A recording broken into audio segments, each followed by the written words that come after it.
So in this video, we're going to go through some of the new features related to additional contacts and the new drag and drop process that we've added. So before we get started with the drag and drop, the first thing I want to do is show you some of the changes with adding additional contact information. So we're just going to go ahead and select to add an additional phone number here. We'll skip the top part. It's pretty much the same, first, last name, whatever it is that you know about them up here. The changes are down here on the bottom. So now it is actually required if I put in a new phone number. So let's say I put in, and I want to actually add this to the list of phone numbers for this contact. I'm going to have to click the plus sign here to add it. So we can sit here and add as many phone numbers as we want to this particular person. So let's say this is Bob Smith. And so as I'm adding this, I can add in the phone numbers here. Now, same thing with email addresses. So test@test.com.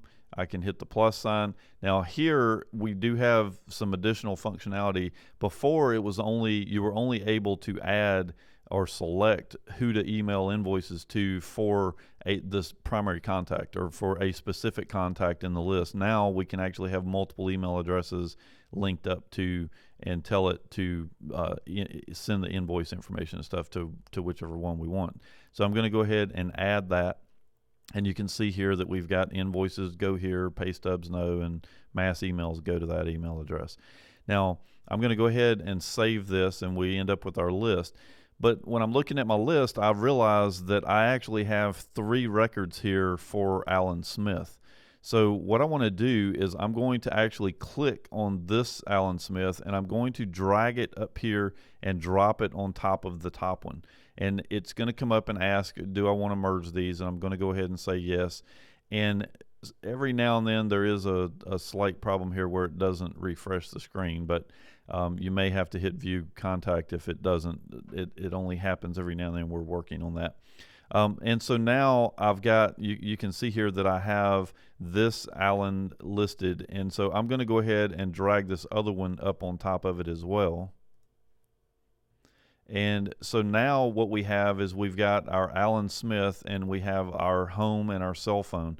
Now the first time you didn't actually see it do anything because it only had an email address, so it had merged cell phone into the one that had the email address. But now you can see that I've actually got a bigger record here, and it has put both of these in. Now let's say that I've actually made a mistake and I want to unmerge them. Well, to do that, all we're going to do is select the little icon here to unmerge. We're going to select the one that we want to pull out and hit the save button. And now you can see that it's actually pulled it back out, being its own record again. So you can both merge and unmerge the records together on this list. So that's pretty much all there is to it. The primary thing is just to remember when you're adding additional contacts or adding a new contact. Let's do that real quick. I'm going to go to locate contact. We'll add a new contact. The same thing goes here.